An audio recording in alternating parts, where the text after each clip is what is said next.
Hello students.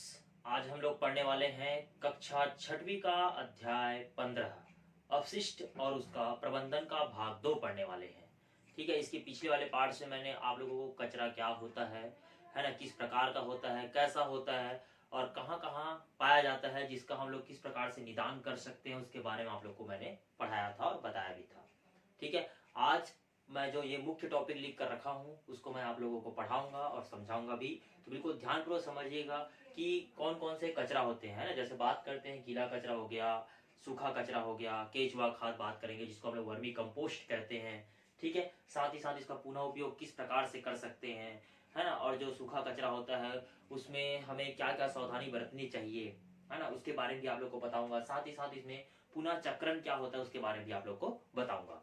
तो सबसे पहले आज के टॉपिक में हम लोग बात करते हैं गीले व है ना जल्दी गलने वाले पदार्थ। जैसे कि हमने बात किया था कि ये कचरों के क्या है अलग अलग भाग होते हैं। ठीक है, एक जो होता है जल्दी सड़ गल जाता है और एक जो है कभी सड़ता गलता नहीं है, जिसका हमें पुनः चक्रण करना पड़ता है। ठीक है, फिर भी वो हमारे घरों से कचरों के रूप में वो बाहर निकलता है, जिसे हम क्या कर देते हैं, फेंक देते हैं। और फेंकने के बाद वो मिट्टी में इत्यादि जगहों पर जाकर क्या करता है, विभिन्न प्रकार के प्रदूषणों को क्या करता है, उत्पन्न करता है। तो बात करते हैं गीला व जल्दी गलने वाले कचरों के बारे में या पदार्थों के बारे में।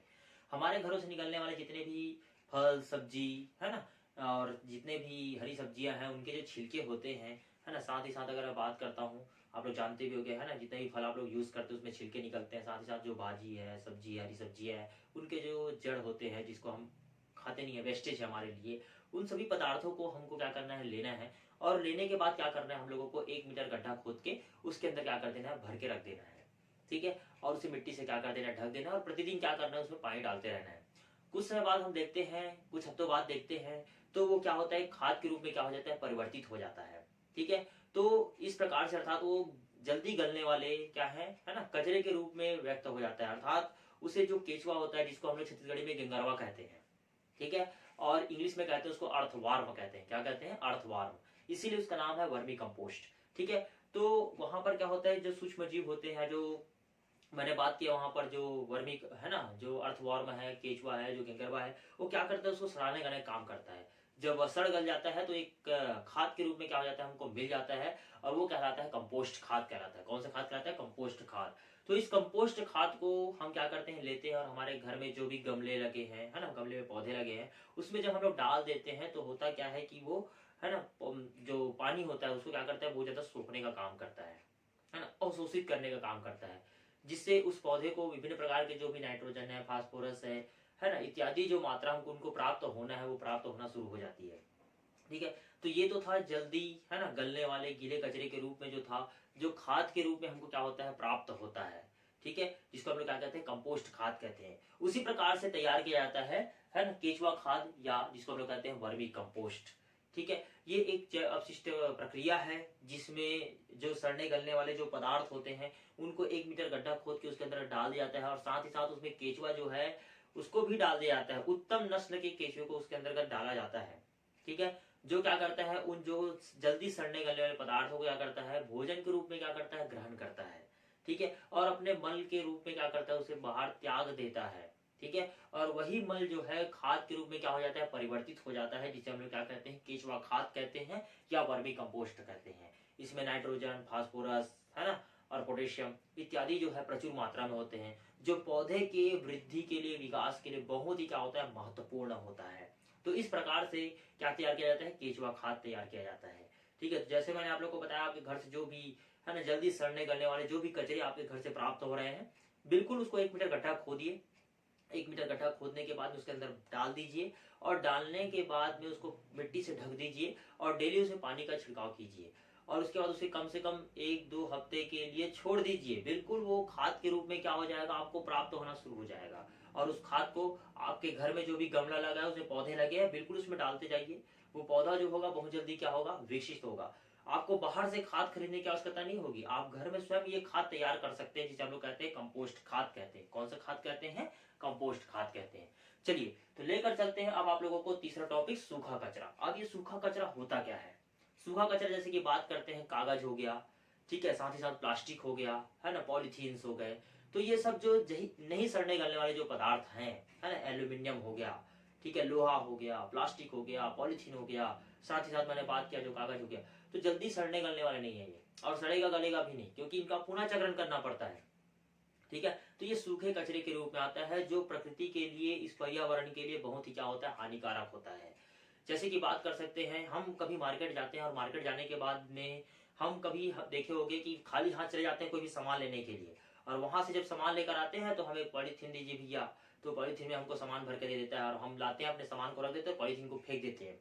जब उस पॉलीथीन को हम बाहर फेंक देते हैं तो हो सकता है कि वो नालियों को जाम कर रहा होगा। हम तो अपने घर से 2-4 पॉलीथीन फेंके, आसपास कितने घर वाले हैं वो भी 2-4 पॉलीथीन फेंकते हो, नालियों में फेंक दिए, तो नालियों में क्या हो जाता है, वो पॉलीथीन जो क्या हो जाता है, जमा हो जाता है, और पानी का जमा होना शुरू हो जाता है, फिर इसका नालियां जाम हो जाती है, फिर उसके बाद फिर वहां से बदबू आने शुरू हो जाती है, गंदगी शुरू हो जाता है, मच्छर मक्खी इत्यादि उत्पन्न हो जाते हैं, बीमारियों का प्रकोप शुरू हो जाता है। तो इस प्रकार से वो हमारे लिए हानिकारक है। और दूसरा जैसे कि बात कर सकते हैं, जैसे कि मैंने प्लास्टिक का बात किया, अभी पॉलीथीन का बात किया, तो इन सब का हमें क्या करना चाहिए, बहिष्कार करना चाहिए। जो दुकानदार है बिल्कुल उन्हें क्या करना चाहिए, पेपर वाला हो गया या जूट वाला हो गया इत्यादि का जो है ना, कैरी बैग जो होता है उसको इस्तेमाल करना चाहिए, है ना, या तो कागज का जो बनता है ना बैग, उसका इस्तेमाल करना चाहिए, है ना, किसी भी सामान को लेन देन करते समय। तो स्वयं हमें क्या करना है, पॉलीथीन का बहिष्कार करना है, उसको लेने से हमें क्या करना है, रुकना है, भैया नहीं चाहिए। अपने घर से खुद स्वयं एक कपड़े का थैला लेकर जाइए या जूट का थैला लेकर जाइए, बिल्कुल आप उसे लेकर जाइए जो भी सामान लेने के लिए जा रहे हो, ठीक है, और उसे भर कर लाइए। तो हम अगर ऐसा करते हैं तो 2, 4, 5, 6, 10, 15 ऐसा करेंगे, तो हम उनको देखकर 2, 4, 5, 6, 10, 15 ऐसा करेंगे, तो हो सकता है कि ये थोड़ा बहुत क्या हो जाए, स्थगित हो जाए, रुक जाए, तो ज्यादा बेस्ट रहेगा। क्योंकि ये पॉलीथीन है ना, कि जो थैलियां है वो तो साथ ही साथ हमारे लिए नुकसानदेह है, साथ ही साथ जानवरों के लिए भी नुकसानदेह है। मैंने पिछले वाले भाग में आप लोगों को बताया था कि पशु क्या करते हैं, उसके अंदर जो भी सामान रहता है उसको क्या करते हैं, उन लोग खाने का प्रयास करते हैं, और साथ ही साथ पॉलीथीन को भी निगल जाते हैं। निगलने के बाद में होता है क्या है कि उसकी आंत में जाकर क्या हो जाता है, वो फंस जाता है, जिससे उसको भयंकर बीमारियां उत्पन्न हो जाती है और उन बेचारे की मृत्यु हो जाती है। ठीक है, तो वो पॉलीथीन क्या है, उस जंतुओं के लिए भी हानिकारक है, साथ ही साथ इस पर्यावरण के लिए भी हानिकारक है, और साथ ही साथ हमारे लिए भी हानिकारक है। तो उसे हमें क्या करना चाहिए, त्याग करना चाहिए, बिल्कुल इसका बहिष्कार करना चाहिए, हमें नहीं लेना है। ठीक है, साथ ही साथ बात कर सकते हैं, अगर पॉलीथीन प्लास्टिक इत्यादि को जलाते हैं तो वो पर्यावरण में क्या करता है, वातावरण को क्या कर देता है, प्रदूषित कर देता है, तो वो भी हानिकारक है। साथ ही साथ अगर उसे हम फेंक भी देते हैं तो वो मिट्टी की उर्वरता शक्ति को भी क्या करता है, नष्ट कर देता है। तो कहीं ना कहीं किसी ना किसी रूप में वो क्या है, हमारे लिए हानिकारक है। तो बिल्कुल इसको क्या कीजिए, है ना, छोड़ते जाइए, दूर करते जाइए। ज्यादा अच्छा होगा कि उसका पुनः चक्रण कर दो, या तो पुनः उपयोग कर दो, ज्यादा उपयोगी रहेगा वो। उसको फेंकने के बजाय क्या रहेगा, उसका पुनः चक्रण करने के लिए जो भी वहां पर आपके आसपास है ना, जो कचरा लेने वाला व्यक्ति जो आता है उसको दे दीजिए, ज्यादा बेस्ट रहेगा। ठीक है, उसको बाहर ना फेंक कर। ये चीजें हमें क्या करना पड़ेगा, स्वयं से आजमाना पड़ेगा, स्वयं यह कार्य करना पड़ेगा, तब हम जाकर क्या कर सकते हैं, अच्छा चीज सीख सकते हैं और पर्यावरण को क्या कर सकते हैं, संतुलित बना सकते हैं और सही रूप दे सकते हैं। ठीक है, आइए चलते हैं पुनः उपयोग की ओर। तो पुनः उपयोग जैसे कि बात कर सकते हैं, हमारे घरों से ऐसे बहुत सारे कचरे निकलते हैं जिन्हें हम सीधा क्या कर देते हैं, ले जाकर कूड़ेदान में डाल देते हैं। उस कूड़ेदान में भी जो हमने कचरा फेंका है उसमें से भी बहुत सारी चीजें होती है जिनका हम पुनः उपयोग कर सकते हैं। जैसे बात कर सकता हूँ मैं, शीशिया हो गया, साथ ही साथ बोतल हो गया, है ना, और साथ ही साथ पेन या एक साइड लिखा हुआ कागज, है ना, इन सभी का उपयोग हम लोग क्या कर सकते हैं, दोबारा कर सकते हैं। जो कांच की शीशियां है, डिब्बी है ना, उसको हम धोकर साफ कर कर क्या कर सकते हैं, उसका उसमें कुछ सामान रखने का या सजावटी सामान बनाकर उसको घर में डेकोरेट करने का काम कर सकते हैं। साथ ही साथ जो एक साइड लिखा हुआ कागज है उसमें दोबारा लिख कर, पेन जो है या फिर बहुत सारे पेन आपके पास एकत्रित हो गए हैं तो उसको हम कुछ डिजाइन देकर, है ना, कुछ नया आकार देकर, है ना, उसको सही रूप दे सकते हैं। तो ऐसे बहुत सारे हमारे घरों से जो कचरे निकलते हैं उसमें भी हम क्या कर सकते हैं, पुनः उपयोग करके उसको, है ना, एक नया आकार दे सकते हैं जो हमारे लिए ही नहीं, है ना, इस पर्यावरण के लिए भी क्या हो जाएगा, लाभदायक हो सकता है। ठीक है, चलिए आगे बढ़ते हैं, लास्ट टॉपिक आज का पुनः चक्रण की ओर। ये पुनः चक्रण होता क्या है, तो पुनः चक्रण मतलब जैसे कि बात कर सकते हैं, ये वैज्ञानिक विधि द्वारा क्या जाता है, तैयार किया जाता है कारखानों में। ठीक है, हमारे घरों से जो भी प्लास्टिक पॉलीथीन इत्यादि जो एकत्रित होता है उसको क्या करते हैं, है ना, एकत्रित करने के बाद में उसे कारखानों में ले जाकर वापस इसको पिघलाया जाता है और नया रूप दिया जाता है। ये कहलाता है पुनः चक्रण, वैज्ञानिक विधियों के द्वारा ही संपन्न हो पाता है। ठीक है, आप लोगों ने आसपास कुछ लोगों को, है ना, बड़ी बड़ी बोरियां या थैलियां लेकर घूमते हुए देखा होगा, वो प्लास्टिक पॉलीथीन उठाते हैं और भरकर क्या करते हैं, ले जाते हैं। ठीक है, और इनसे क्या है, उनकी दिनचर्या भी चल जाती है, जो बेरोजगार है उनको रोजगार भी मिल जाता है। तो ऐसे जो भी प्लास्टिक पॉलीथीन उनको मिलता है उनको एकत्रित करते हैं और एकत्रित करने के बाद ले जाकर कारखानों में दे देते हैं और कारखाने में, है ना, उसको उचित मूल्य दे दिया जाता है, जिससे उस बेरोजगार को रोजगार भी मिल जाता है, उसके एक दिन की जो रोजी रोटी है वो भी चल जाती है, और साथ ही साथ पर्यावरण का क्या हो जाता है, सफाई भी हो जाता है। ठीक है, क्योंकि वो प्लास्टिक पॉलीथीन है, जो मिट्टी के अंदर जाएगा ना तो सड़ने गलने वाला नहीं है, सूक्ष्म जीव उसे सड़ा गला नहीं सकते क्योंकि वो सूखे कचरे के रूप में है।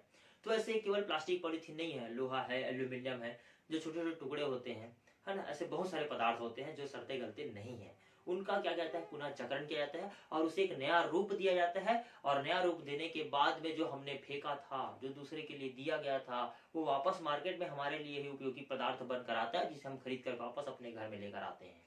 ठीक है, हमारा ही दिया हुआ वहां गया, पुनः चक्रण हुआ और उसे ही हमें अपने पैसे से खरीदना पड़ रहा है। हमने फ्री में फेंका था, हमने क्या किया था, उसे फ्री में फेंका था। कूड़ादान जो एकत्रित करने वाला जो व्यक्ति आता है उसने एकत्रित किया, उससे उसने पैसा कमाया, बेरोजगार था, रोजगार मिल गया। ठीक है, उसके बाद वो कारखानों में पिघलाया गया, एक नया रूप या और नया आकार दिया गया, और नया रूप आकार देने के बाद में उसे हमें क्या करना पड़ रहा है, पैसों से खरीदना पड़ रहा है। समझ आ रहा होगा आप लोगों को मैं क्या कहना चाह रहा हूं। तो इसलिए आप लोगों को ऐसे जो भी प्लास्टिक पॉलीथीन इत्यादि जो है, इसका उपयोग आपको, है ना, कम से कम करना चाहिए। जरूरत हो तभी उपयोग करें, नहीं है तो बिल्कुल इसको छोड़ दे। इससे क्या होगा, हमारे पर्यावरण बहुत ज्यादा सही रहेगा, संतुलित रहेगा और अच्छा रहेगा, और आने वाले भविष्य के लिए भी क्या रहेगा, ये सुरक्षित रहेगा। ठीक है, तो आज मैंने जो भी टॉपिक आपको पढ़ाया बिल्कुल आपको समझ आया होगा। ठीक है, और जहां समझ नहीं आया है बिल्कुल मैं अपना व्हाट्सएप नंबर दे दिया हूँ, है ना, उसमें आप मुझे कॉल कर सकते हैं, फोन कॉल कर सकते हैं, है ना, और जहां समझ नहीं आप पूछ भी सकते हो आप लोग। तो आज के लिए इतना बहुत है, धन्यवाद।